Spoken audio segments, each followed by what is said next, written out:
Ислам на Волге появился где-то в VII веке. Скорее всего, его привезли хорезмские торговцы, поскольку это был Великий Шелковый путь, и он шел через Хорезм в Булгары и в Крым, и вот заканчивался как раз в Булгарах-Беляре. И вот они привнесли этот суннитский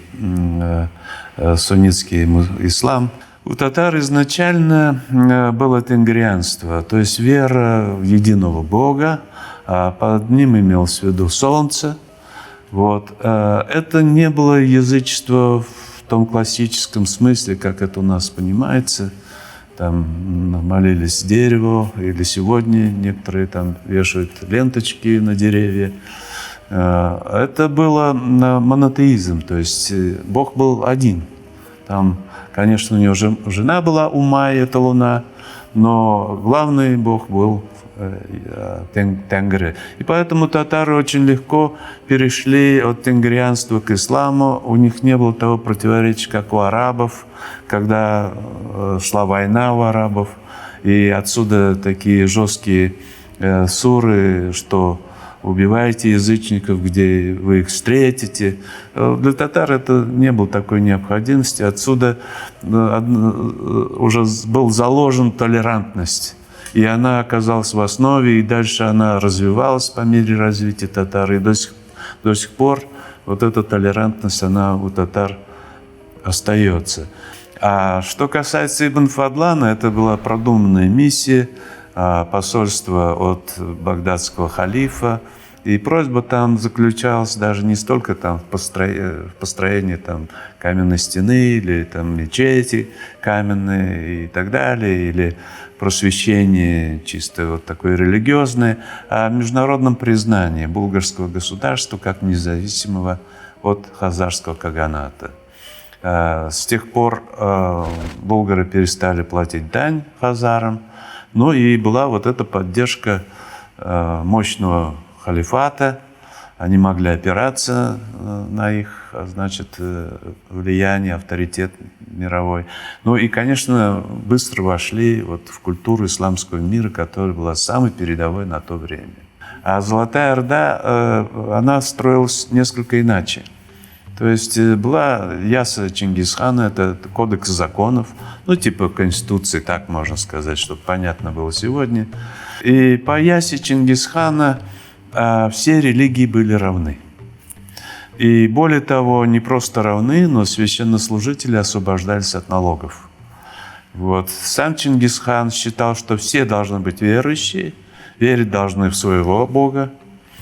Какой бы он ни был, он единственное не терпел атеистов, потому что атеист не верил в Бога, значит, не верил в законы, которые снизошли с неба. Значит, они были незаконопослушными, и стабильность и управляемость у империи терялась. Эта терпимость, веротерпимость, она, конечно, была гениальная. Это вещь, изобретение, потому что мы видим, в Европе до сих пор не могут к этому прийти, и мир еще к этому не готов. Но у Чингисхана это уже существовало. Но времена менялись, потому что было такое доминирование кочевой культуры, затем возникали города, исламское население увеличивалось, тем более в Поволжье. Это уже было булгары, они сильные, имели притяжение и значение с этой точки зрения. И понадобилось так, что Узбек-хану, чтобы стать ханом, опираться на это мусульманское население, торговцев, особенно Хорезм, который был авторитетный. И он изменил Ясе Чингисхана и сделал исламскую революцию. По сути дела, это довольно жестокое было мероприятие, потому что где-то 70 мурс отказались, сказали, мы следуем тому, что нам осталось от Чингисхана. И мурсы выступили против того, чтобы ислам приняли как государственную религию. Он казнил Узбек-хан, 70 мурс, которые не стали переходить в ислам. Вот. Ну, а что касается Узбек-хана, конечно, этот период был наиболее успешного развития Золотой Орды, но я не думаю, что это Узбек-хан сделал Золотую Орду такой успешной, потому что до него она строилась, он оказался вот на высоте, и сегодня часто приписывают именно исламу вот этот успех и процветание Золотой Орды. Но я боюсь, что там же и заложены большие противоречия, поскольку шариат очень жестко регламентировал экономическое развитие.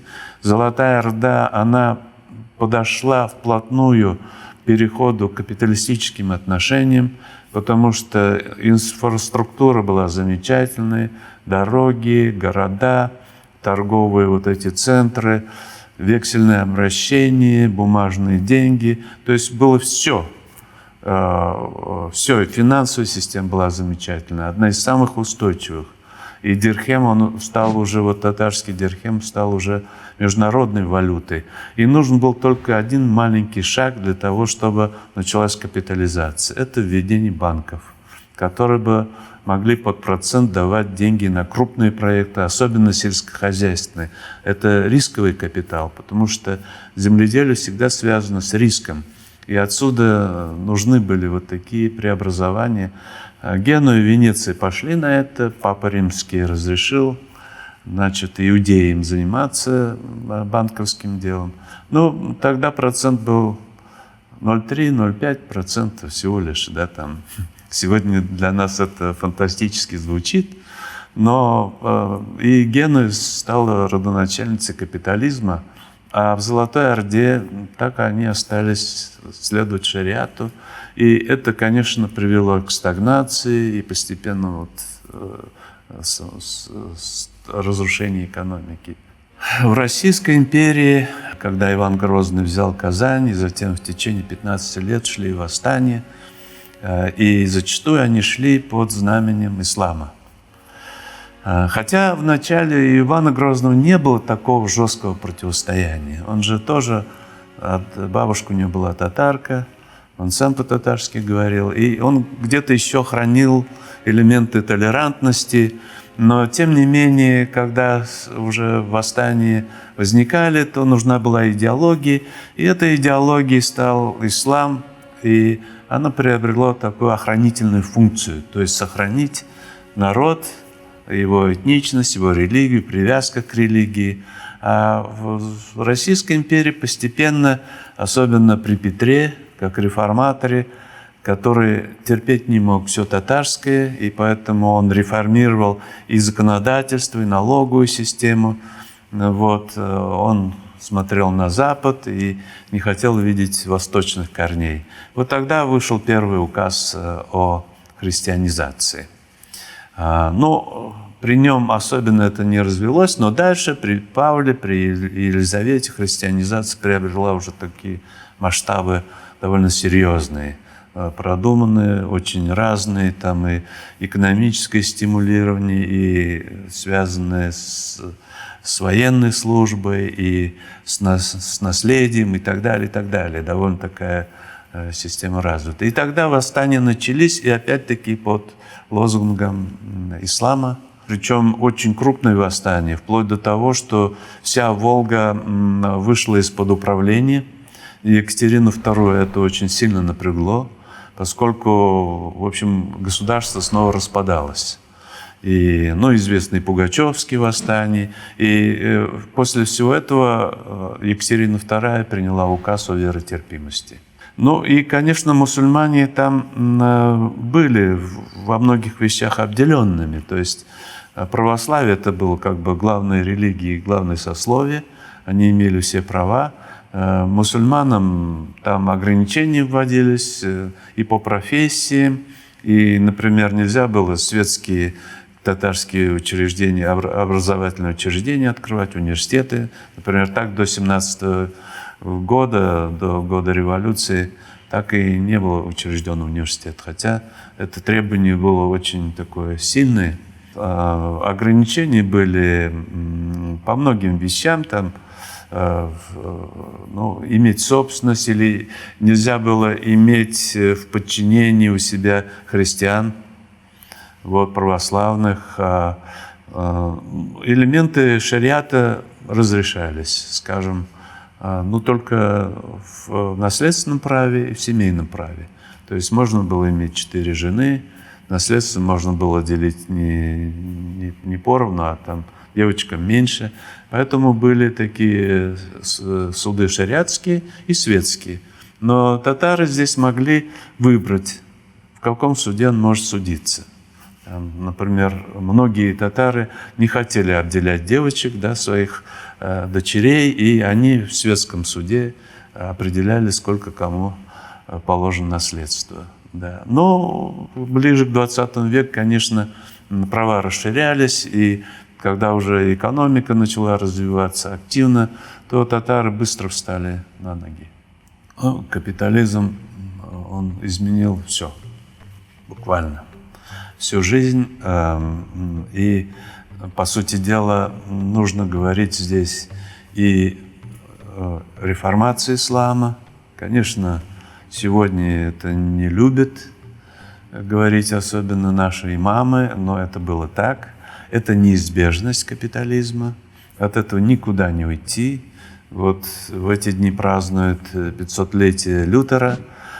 Он тоже, это же неизбежность была отойти от схоластики с тем, чтобы капиталистические отношения могли свободно развиваться. Это все сословное деление прекращалось, все становились равными гражданами. Это было требование капитализма. У татар капитализм вошел быстро и легко распространился, причем настолько, что при том давлении государства даже удивительно, что татары часто с русскими конкурировали. Ведь для русских весь был простор, и они как православные имели больше прав, и у них были и банки, и университеты. Тем не менее, татары во многих сферах конкурировали. Капитализм требовал обучать людей счету, бухгалтерии, географии, языкам. Не только русскому, но и французский язык нужен был, поскольку многие ездили в Европу. И отсюда изменение системы образования. Новометодные медресе, которые вводили светские предметы. Это уже то, что получило название джадидизма. Богословы начинают смотреть иначе. Они вспоминают те слова, который говорил пророк, что каждое столетие будет приходить человек, который изменит отношение к религии. То есть вопрос шел не об основах религии, а о трактовке, потому что многие вещи поменялись, многие взгляды, люди стали иначе жить. Собственно, даже сами смысл слов поменялся, поскольку слова всегда связаны с образом жизни. Да, мы читаем Коран, и вроде те же слова, но смысл уже он совершенно другой, потому что жизнь другая, язык другой, народ другой. И вопрос трактовки всегда оказывается очень важным. Но и самое главное было в том, что ведь при пророке был иджтихад, то есть свободомыслие. Ты мог сам трактовать Коран, ты имел право на высказывание. При капитализме жизнь начала меняться очень быстро. И уже надо было по-новому смотреть на это все. Так что татары стали теми, кто впервые об этом задумался и начал менять взгляды. Началось с Курсави в 1804 году. Это начало реформации у татар. И, конечно, они привнесли новую культуру. По сути дела, татары из народа средневекового стали современной нацией европейского типа. Джадиды – это были самые мудрейшие из всех богословов исламского мира в 20 веке. Там никого рядом невозможно поставить рядом с Марджани, Ризаэддин Фахриддином, тем более Мусой Бегиевым. хотя там тоже были реформаторы. И у нас изменился сам народ, его культура. Весь ментальность народа стала открытой к другим культурам. Она стала инновационной. То есть вот поиск где-то что-то увидеть новое и привнести в татарскую культуру, это стало чертой вот современных татар. И это очень ценная вещь. Отношение к женщине, даже по сравнению с Кораном, у татар совершенно другое. То есть вот всегда женщины почитались, особенно мать, да, там, и никогда девочек не пытались вот как-то принизить в этой части, хотя Коран там требовал в каких-то моментах, но зачастую татары не следовали этому. А женщина всегда была влиятельна у татар во все времена. И даже они в политику активно вмешивались. Там Сенбека вообще была такая довольно-таки, не хочу обзываться, но интриганкой, да, которая умела расставлять еще мужчин. И это в Золотой Орде было, там мать Гуюка, которая своего сына поставила великим ханом, вопреки желанию Бату хана, без которого нельзя было это делать, и так далее. Это можно перечислять очень долго, поэтому у татар, скажем, никогда не было такой привычки закрываться, кутаться в одежду. Вообще это вот национальная традиция, которую почему-то называют хиджабом. Но это вот так уже пошло, как будто это женская вот такая одежда. Но она была характерна для бедуинов, где песчаные бури были, да. Это было вполне рационально. Пророк говорил, что одежда не имеет религиозного такого признака. Это все уже придуманные, национальные или и выдуманные там, одежда имамов, когда чалму носят, халат. Это как бы профессиональная одежда там. И не случайно, кстати, у татар девочек, значит, воспитывали образованными.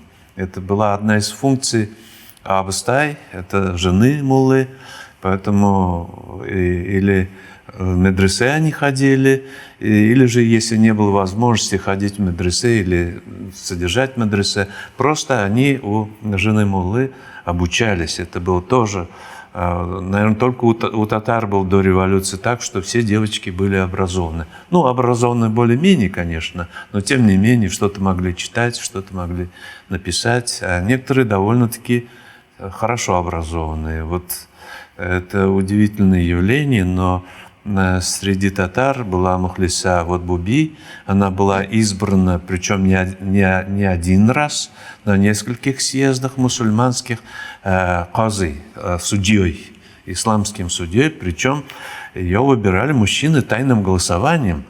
То есть это они признавали ее уровень знаний такой, что она достойна была быть казы. У других народов исламских такого не было. И ислам изначально предназначался для того, чтобы арабов вывести из состояния дикости в какое-то цивилизованное состояние. То есть, если вот так попроще сказать, у арабов даже было принято девочек закапывать в песок, поскольку считалось, что это мальчики – это, да, гордость, а девочки – это позор. Это прятали, этого стыдились. И, конечно, это были племена, которые бродили по пустыне, и ислам их совершенно изменил. Возникло новое общество, которое стало самым передовым на то время. Поэтому и назначение ислама, оно так и остается, делать людей прогрессивными. Такая задача остается и сегодня, скажем, для республики. Республика инновационная, она везде так позиционируется. Что-то в исламе остается на века, но что-то меняется. И это менялось в разные времена. Это было и при Абу Ханифе, который, хотя это X век, но он говорил, что времена изменились, и я не могу просто следовать тому, что говорил пророк. Но и дальше средние века прошли, и опять менялся ислам. И сегодня он должен и это иметь в виду. Как пророк говорил, что я каждые 100 лет вам буду присылать человека для реформирования ислама. Ислам, он неоднороден. Хотя говорят все, ислам единый, но мы же видим, что ислам в Саудовской Аравии один, а в Иране совсем другой. Есть разные мазхабы. Сегодня идет война между мусульманами. И каждая сторона говорит, он воюет с теми мусульманами, потому что они не настоящие. Мы не можем сказать, вот ислам и все. Мы должны сказать, какой ислам. Вот. И если это джадидизм, реформированный ислам, для меня он как раз это характеризует новую эпоху, которая движется к обновлению, движется вперед, развивается быстро. И это наше преимущество, если мы будем этот ислам, который нам достался от богословов, джадидов XX века, хранить и дальше продолжать.